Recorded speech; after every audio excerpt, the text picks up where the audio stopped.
नमस्कार साथियों। जैसा कि आपको मालूम है कि कल राजस्थान के कैबिनेट का पुनर्गठन की प्रक्रिया हुई है और आज महामहिम राज्यपाल महोदय नए मंत्रियों को शपथ दिलाएंगे। मैं समझता हूँ बहुत गहन चिंतन के बाद और बहुत चर्चा विमर्श करने के बाद पार्टी ने और नेतृत्व ने जो कदम उठाया है उससे एक अच्छा संकेत पूरे प्रदेश में जा रहा है। जिस बात को लेकर कई बार हम लोगों ने इस मुद्दे को भी उठाया था और मुझे खुशी है कि कांग्रेस पार्टी ने, सोनिया गांधी जी ने, आलाकमान ने और प्रदेश की सरकार ने इसका संज्ञान लेकर जो कुछ कमियां थीं उसको पूरा किया है और जिस दिशा में हम चल रहे थे उसको और गति देने का काम किया है। इस नई कैबिनेट में 4 दलित मंत्रियों को जगह दी गई है, जो मैं समझता हूँ अपने आप में बहुत बड़ा संकेत है कि अखिल भारतीय कांग्रेस कमेटी, प्रदेश की सरकार और हमारी पार्टी चाहते हैं कि जो दलित हैं, उपेक्षित हैं, पिछड़े हैं, गरीब हैं, उन लोगों का रिप्रेजेंटेशन हर जगह होना चाहिए। और क्योंकि हमारी सरकार के अंदर काफ़ी समय से कोई दलित का रिप्रेजेंटेशन नहीं था, अब उसकी न सिर्फ भरपाई की है लेकिन अच्छी बड़ी संख्या में दलित समाज के लोगों को कैबिनेट रैंक देकर, दर्जा देकर मंत्रिपरिषद में शामिल किया गया है। इसी प्रकार हमारे जो आदिवासी भाई बहन हैं उनका भी रिप्रेजेंटेशन बढ़ाया गया है। मैं समझता हूँ ये एक बहुत ज़रूरी और आवश्यक कदम था जिसको कांग्रेस पार्टी ने और सरकार ने आगे ले जाने का काम किया है। जो तबका हमेशा से कांग्रेस पार्टी के साथ खड़ा रहा उसको एक प्रोपोर्शनेट रिप्रेजेंटेशन, एक पार्टिसिपेशन देने का काम किया है। और मैं धन्यवाद देना चाहता हूँ श्रीमती सोनिया गांधी जी का, अजय माकन जी का, अशोक गहलोत जी का, डोटासरा जी का। सब लोगों ने, सब नेताओं से चर्चा करी है और इतना बड़ा जो फेरबदल हुआ है ये बहुत व्यापक दृष्टिकोण रखकर किया गया है। सब नेताओं से, कार्यकर्ताओं से फीडबैक लिया। अजय माकन जी खुद यहाँ पर आए थे, एक एक विधायक से खुद बात करी थी, नेताओं से बात करी, प्रदेश कांग्रेस के जो पदाधिकारी उनसे बात करी, अखिल भारतीय कांग्रेस कमेटी के जो सीनियर मेंबर्स हैं उनसे बात करी और राजस्थान की राजनीति में जो जो इंटरेस्ट रखते हैं उन सब लोगों से, वर्गों से, तबकों से बात करने के बाद एक बहुत व्यापक, बहुत सटीक और बहुत सोच समझकर ये निर्णय एआईसीसी ने उठाया है, जिसका आज 4 बजे शपथ ग्रहण समारोह के बाद ये प्रक्रिया संपन्न हो जाएगी। और मैं देखता हूँ कि अनेकों बार इस बात को कहा जाता है। आज मैं सुबह अखबार पढ़ रहा था कि इस गुट का 2, इस गुट का 5, उस गुट का 15। 2018 के जब चुनाव हुए थे तो कांग्रेस पार्टी ने, उस समय मैं अध्यक्ष था और हम सब ने मिलकर टिकट वितरण किया, हम सब ने मिलकर चुनाव लड़ा, एक दूसरे की मदद करी और हम 20-21 की संख्या से हाफ ए मार्क पर पहुँचे और 100 का आंकड़ा हम लोगों ने हासिल किया, सरकार हमारी बनी। तो मैं समझता हूँ कि ये बार बार इस बात को उठाना, मीडिया में न जाने कौन इस बात को समझाता है, कौन इसको रेखांकित करता है। पूरी कांग्रेस पार्टी सोनिया गांधी जी, राहुल गांधी जी और प्रियंका गांधी जी के नेतृत्व में काम कर रही है। हमारा संकल्प है कि जिस प्रकार हम लोगों ने पूरे देश में उपचुनाव जीते हैं, भाजपा को हराया है, क्योंकि राजस्थान में मुख्य मुकाबला हमारा भाजपा से रहता है। अभी उपचुनाव में भी बहुत बुरी तरह राजस्थान में बीजेपी हारी है, 3rd और 4th जगह पर वो आए हैं, हिमाचल में आ रहे हैं, कर्नाटक में आ रहे हैं। तो हमारा ध्येय यही है कि जिस प्रकार किसानों का समर्थन कांग्रेस पार्टी ने किया, प्रधानमंत्री जी को मजबूर होकर वो तीनों कानून वापस लेने पड़े, इसी प्रकार का प्रहार जो गरीबों की जेब पर कर रही है बीजेपी की सरकार, महंगाई को लेकर, पेट्रोल डीजल को लेकर, व्यवसायों को लेकर, सब लोग पीड़ित हैं। आज हम सबको मिलकर ऑल इंडिया लेवल पर और राजस्थान लेवल पर कांग्रेस के कार्यकर्ताओं को एकजुट होकर काम करना पड़ेगा और जो हम लोगों का आने वाले समय में जो वर्किंग है वो इसी प्रकार की होनी चाहिए कि हम सब मिलकर भाजपा के जो कुकर्म हैं वो जनता के सामने लेकर जाएं। और ये वोट और गिनती और आंकड़े आप लोगों को मज़ा आता लिखने में, इसलिए आप लिखते हो, लेकिन हमारी पार्टी में इस प्रकार का कोई गुट या कोई सब गुट या कोई 3, 6, 8, 10 के आंकड़े बार बार आप लोग निकालते रहते हैं। पूरी पार्टी ने, पूरे नेतृत्व ने मिलकर ये निर्णय लिए हैं और मुझे खुशी है कि एक नया स्वरूप सरकार की जो मंत्रिपरिषद है उसको मिला है। आने वाले समय में और भी, जैसा मैंने कहा, कांग्रेस के जो प्रमुख हमारे कार्यकर्ता हैं, ज़मीनी वर्कर्स हैं, उनको प्रोमिनेंस मिले, उनकी भागीदारी बढ़े। अभी निगम हैं, बोर्ड हैं, कॉरपोरेशंस हैं, पार्लियामेंट सेक्रेटरीज बनेंगे, एडवाइजर्स टू सीएम अपॉइंट किए जाएंगे। तो सब लोगों को साथ लेकर, हर वर्ग को, अब महिलाओं का परसेंटेज बढ़ा है सरकार के अंदर, वो भी एक बहुत प्रशंसनीय बात है। जैसे प्रियंका जी ने कहा कि उत्तर प्रदेश में हम 40% टिकट महिलाओं को देने जा रहे हैं। किसी पॉलिटिकल पार्टी के लिए इतना बड़ा ऐलान करना अपने आप में एक ऐतिहासिक है। उसी का रिफ्लेक्शन हम राजस्थान में देखा है कि यहाँ महिलाओं को हम लोगों ने आगे बढ़ाने का काम किया है, नौजवानों को मौका दिया है, अनुभवी लोगों को मौका दिया है और क्षेत्रीय सामाजिक संतुलन मिलाकर पूरे प्रदेश में समझता हूँ एक नए स्वरूप से सरकार का जो ढांचा तैयार किया गया है उससे आने वाले समय में कांग्रेस को फ़ायदा मिलेगा और राजस्थान से प्रेरणा लेकर अनेक राज्यों में भी हम इस प्रकार की जो तब्दीलियाँ करेंगे उससे मैं समझता हूँ हम लोगों को फ़ायदा मिलेगा। एक सवाल ये कि आपने जो अपने लोगों को कमिटमेंट किया था या जो आपने अपनी बात दिल्ली आला कमान को रखी है, आपको लगता है कि उसके मुताबिक ही सब कुछ हुआ, आप संतुष्ट हैं? लेकिन मैंने हमेशा बात मुद्दों की करी। On principle I have said कि we have to increase our representation of SC, ST, OBC, SPC, minorities, women, young people और इसमें कोई व्यक्ति विशेष की बात नहीं है। इसमें एक कलेक्टिव लीडरशिप झलकनी चाहिए। जिन लोगों ने हमको साथ दिया, जिन लोगों ने हमारे को वोट दिया, जिनके दम पर हम सरकार में आए, उन मतदाताओं को, उन वर्कर्स को हम लोग संबल दें, ताकत दें, भागीदारी दें। इस बात को लेकर शुरू से हम लोग अपनी बात को रखा था और मुझे खुशी है कि जो कमेटी बनाई थी सोनिया गांधी जी ने, जो मुद्दे हम लोगों ने रेज़ किए थे उनका संज्ञान लेकर उस पर कार्रवाई जो हो रही है उसका पहला परिणाम आपने कल देखा है और आने वाले समय में और भी मैं समझता हूँ सकारात्मक कदम उठाएगी पार्टी क्योंकि सबका जो ऑब्जेक्टिव है, सबका जो इंटेंशन है वो यही है कि हमारी सरकार 2023 में रिपीट हो। जैसा मैं कई बार कह चुका हूँ कि हमेशा सरकार कांग्रेस की बनती है, फिर बीजेपी की बन जाती है, फिर कांग्रेस की बनती है, फिर बीजेपी बन जाती है। इस परिपाटी को तोड़ने के लिए हम लोगों को एक नई सोच, एक नई पहल, एक नई दृष्टिकोण के साथ काम करना पड़ेगा क्योंकि पब्लिक का कॉन्फिडेंस दोबारा जीतने के लिए, क्योंकि यहाँ लोग समझते हैं कि हर 5 साल में बदलाव होगा, उस परिपाटी को, उस मानसिकता को बदलने के लिए हम लोगों को और मेहनत करने की ज़रूरत है और वही काम हम लोग कर रहे हैं। सरकार भी कर रही है, संगठन भी कर रहा है। आपकी क्या भूमिका होगी आगे आने वाले दिनों में? मैंने ये बात दिल्ली में कही थी, मैं कांग्रेस प्रेसिडेंट से मिला था, सोनिया जी से लंबी चर्चा मेरी हुई, अनेक मुद्दों पर बात करी और अंत में जो भी कांग्रेस पार्टी ने पिछले 20 साल में मुझे जिम्मेदारी दी है उसको मैंने पूरी ताकत से, पूरी निष्ठा से निभाया है और आने वाले समय में भी जो मुझे पार्टी निर्देश देगी, जहाँ पर मुझे काम देगी या मेरी उपयुक्तता समझेगी, मैं वहाँ पर जाकर काम करूँगा, पूरी ताकत से काम करूँगा। राजस्थान का फिर क्या होगा?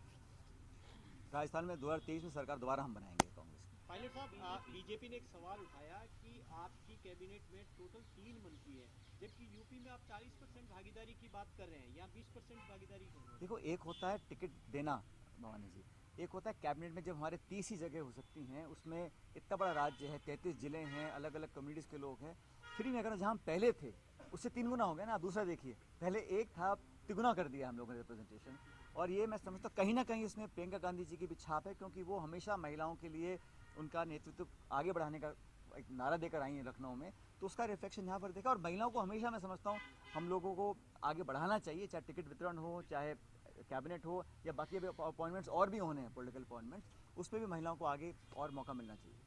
राजस्थान में भी क्या टिप्स है? बात मेरी अकेली की नहीं है, मैं कह रहा हूँ ना, हम लोगों ने सिद्धांत को लेके एक प्रिंसिपल पे एक इशू उठाया था, उसका निराकरण, उसमें आगे हम लोग बढ़ रहे हैं, एक संतोष की बात है। और जैसे मैंने कहा, पूरे जो 30 मंत्री बन सकते हैं, 30 मंत्री बनाए हैं, लेकिन कोशिश यही की गई है कि इसमें किसी को छोड़ा ना जाए, हर तबका, हर समाज और हर क्षेत्रीय भौगोलिक दृष्टिकोण को देखते हुए ये इसका निर्माण किया गया है। जैसे मैंने कहा, इसमें SC, ST, महिला, इनका जो रिप्रेजेंटेशन पहले था वो कई गुना बढ़ा है। ये अपने आप में मैं समझता हूँ बहुत महत्वपूर्ण है और इसका हम सबको स्वागत करना चाहिए। आगे समय के हमेशा ही राजस्थान पे सवाल उठते रहे, क्या आपको लगता है कि एक full time home minister Rajasthan में अब होना चाहिए? देखिए, डिपार्टमेंट अपना काम कर रहा है और अगर कहीं किसी डिपार्टमेंट में अगर कुछ कमियां भी हैं उसको हम सुधारने का काम करेंगे, लेकिन टोटल गवर्नेंस एक कलेक्टिव लीडरशिप की होती है। एक डिपार्टमेंट, एक विभाग, एक पोर्टफोलियो की नहीं है, पूरा कैबिनेट, पूरी सरकार का एक कलेक्टिव लीडरशिप होती है और पब्लिक सरकार को आंकती है, विभाग को नहीं आंकती है। इसलिए जहाँ भी इंप्रूवमेंट करने की गुंजाइश होगी हमारी सरकार उसको इम्प्रूव करेगी। क्या ये क्राइम को लेकर के लगातार राष्ट्र में सवाल उठते हैं, इसीलिए बार बार ये सवाल भी उठता रहा है कि सीएम के पास गृह विभाग भी है, तो सेपरेट गृह विभाग होना चाहिए, जिसकी वजह से देखिए, डिपार्टमेंट्स के बारे में मैं इतना कहना चाहता हूँ कि अखिल भारतीय कांग्रेस कमेटी, मिस्टर माखन, अजय माखन जी और मुख्यमंत्री जी इस पर चर्चा करेंगे और डिपार्टमेंट किसको क्या देना है वो भी एक प्रक्रिया मेरे ख्याल लगभग पूरी हो चुकी है। महिलाओं के प्रति जो शोषण हो रहे हैं उसके खिलाफ तो कोई कार्रवाई अभी तक नहीं हो रही है, लगातार दिन प्रतिदिन बढ़ते जा रहे हैं। जहाँ जहाँ ऐसी घटनाएं होती हैं उसका हम लोग, देखिए घटनाएं समाज में कहीं भी घट सकती हैं, लेकिन उस पर रिएक्शन क्या है, हमारा एक्शन क्या है, उसमें पूरी पुलिस सरकार पूरी कोशिश करती है कि न्याय मिले, ऐसी घटनाएं आगे ना हुआ करें। 40% वुमेन रिजर्वेशन सीट्स पे बात है, क्या राजस्थान में भी ये फॉर्मूला अपनाया जाएगा कि महिलाओं का रिप्रेजेंटेशन टिकट देने में कांग्रेस हम बढ़ाए? चाहेंगे अधिक से अधिक महिलाओं को टिकट मिले। अभी चुनाव 2 साल दूर हैं, लेकिन एक शुरुआत करी है उत्तर प्रदेश में, और मैं समझता हूँ इसका अनुसरण अलग अलग राज्य भी करेंगे। लेकिन जो एक सेंस है, जो डायरेक्शन है, जो ख्वाहिश और इच्छा जो लीडरशिप की है, वो है कि नए लोगों को, नौजवान लोगों को, खासकर महिलाओं को हम लोग आगे और रिप्रेजेंटेशन दें। सर कोई लेटेस्ट होते हैं नजर रही है क्या ऐसा नहीं है, नज़र तो पूरे प्रदेश पर है भाई, लेकिन अलग अलग समीकरण हैं। हमारे कितने विधायक किस संभाग से आते हैं, किस समाज से आते हैं, वो सारी बातों को देखकर निर्णय लिया जाए। समाज को लेकर मुस्लिम में सिर्फ आपने जो है रखा गया तो मैंने कहा ना, महिलाएं पहले से 3 गुना कर दी हैं, माइनॉरिटी दुगने कर दी हैं। सर ये अगला जो 2023 का चुनाव है वो आपके नेतृत्व में लड़ा जाएगा एज ए अरे भाई, जो 2018 का चुनाव था वो भी कलेक्टिव लीडरशिप में लड़ा था ना। तो कांग्रेस में परिपाटी है कि हमेशा चुनाव कलेक्टिव लीडरशिप में लड़ा जाता है, और सोनिया जी के, राहुल जी के नेतृत्व में लड़ा जाता है हर राज्य के अंदर। और राजस्थान में भी पहले भी चुनाव हमने कलेक्टिव लड़े थे, आगे वाले भी कलेक्टिव लड़े। लेकिन जो कांग्रेस में प्रदेश में आपका क्रेज रहा, उस जिस क्रेज के प्रति लोगों की आस्था देखी और जितनी पूरी राजस्थान देखे या तो दूसरे भाई, बॉर्डर्स के जितना काम मैंने 2013 में किया था उससे ज़्यादा काम मैं 18 में किया, 23 में उससे ज़्यादा और काम करूँगा, 28 में ज़्यादा और काम करूँगा। तो हम लोग तो और काम करेंगे प्रदेश में। पायलट साहब, जो ये बदलाव हम देख रहे हैं, क्या ये पॉलिटिकल अपॉइंटमेंट में, संगठन में भी आगे बदलाव में यही देखा जाएगा इसी तरीके से? देखिए, मैंने कहा ना आपको कि मुद्दा ये है कि जो कांग्रेस की बड़ी पार्टी है, हर गांव देहात ढाणी में हमारा वर्कर है, वो छोटे बड़े सब वर्कर्स को, नेताओं को लगना चाहिए कि हमारी सरकार में हमारी पूछ है, और ये एक सही कदम है, सही दिशा में है। और मुझे खुशी है कि कांग्रेस पार्टी ने, सोनिया गांधी जी ने, प्रियंका जी ने, राहुल जी ने इंटरेस्ट लेकर, राजस्थान एक महत्वपूर्ण स्टेट है, इसमें पूरा अपना ध्यान फोकस किया, सब लोगों को साथ जोड़ा, सबकी राय ली। किसी एक अकेले की राय की बात नहीं है, तमाम नेतृत्व जो राजस्थान का है, सब लोगों से पूछा, नए पुरानों से, सबकी राय ली। अजय माकन जी ने एक एमएलए से बात करी है, एक जिलाध्यक्ष से बात करी है, और फिर जब उसका स्वरूप तैयार हुआ, उसमें जो हमारा प्रायोरिटी है उसको हमने आगे रखा, और उसका परिणाम जो आपने कल शाम को देखा, इसलिए मुझे लगता है अच्छा निर्णय लिया। आपने कहा कि जो सोनिया गांधी जी द्वारा कमेटी बनाई गई थी, उसका पहला जो स्टेप है वो अचीव कर लिया गया है, कल जो हमने देखा उसके तहत। मैंने कहा आपको, सवाल ये है कि और कौन से स्टेप्स अभी रह रहे हैं जो पूरे होने बाकी हैं? आप जानते हैं अभी अपॉइंटमेंट्स होंगे ना, बोर्ड्स के, कॉर्पोरेशंस के, पार्लियामेंट्री सेक्रेटरीज के, सीएम को एडवाइज़र भी लगाए जाएंगे उनके यहाँ, और भी संगठन में चेंजेस होंगे। तो चेंज तो एक निरंतर प्रक्रिया है, लेकिन मैंने कहा ना, जो दिशा पकड़ी है पार्टी ने वो स्वागत योग्य है, क्योंकि अब सिर्फ 22 महीने बाद चुनाव है। हम लोगों को मुस्तैद रहना है, हम लोगों को, नए लोगों को जोड़ना है, हमारी मेंबरशिप चालू है पार्टी की, उसको और व्यापक बनाना है, लोगों को गैल्वनाइज करना है। और जो भाजपा ने नीतियाँ अपनाई हैं उसको लोगों ने रिजेक्ट किया है। प्रधानमंत्री खुदा के माफ़ी मांग के बिल ड्रॉ कर रहे हैं, मतलब दबाव है, पॉलिटिकल प्रेशर है। तो किसानों की, नौजवानों की बात को हमको और आगे बढ़ाना है। महंगाई कमर तोड़ रही है, उसके खिलाफ जनजागरण अभियान हम लोग चला रहे हैं। तो पार्टी को सक्रिय करने के लिए लोगों को जोड़ना पड़ेगा, और मैं मानता हूँ राजस्थान के अंदर कांग्रेस के कार्यकर्ताओं में इतनी ताकत है कि 2023 में चाहे कितनी ताकत भाजपा लगा ले, केंद्रीय नेतृत्व लगा ले, लेकिन यहाँ पर 23 में हम लोग सरकार दोबारा बनाएंगे। सर, आपने अपने सपोर्टर्स को सब कुछ दिला तो दिया, आपने अपने लिए कुछ इस बार कैबिनेट में मैंने कहा ना भाई, सुनो, पिछली बार 200 टिकट कांग्रेस पार्टी में हम लोगों ने 18 में दिए थे, उस समय कांग्रेस अध्यक्ष था। सब लोगों को हम लोगों ने सामूहिक निर्णय करके टिकट देकर हम लोग चुनाव जीते, जो हमारे एमएलए बने हैं।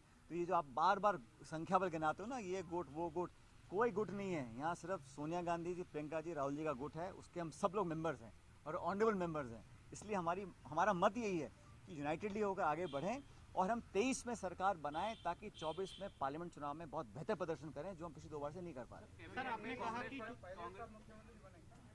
सर, कैबिनेट में कांग्रेस पक्ष हुआ, कोई निर्दलीय शामिल नहीं किया, क्या आगे जो नियुक्तियां होनी है उनमें भी निर्दलीय या भाई सब ऐसा है, जो हमारा सपोर्ट कर रहे हैं, ये धारणा गलत है कि किसी ने किसी को रोका, किसी ने किसी का नाम दिया नहीं दिया।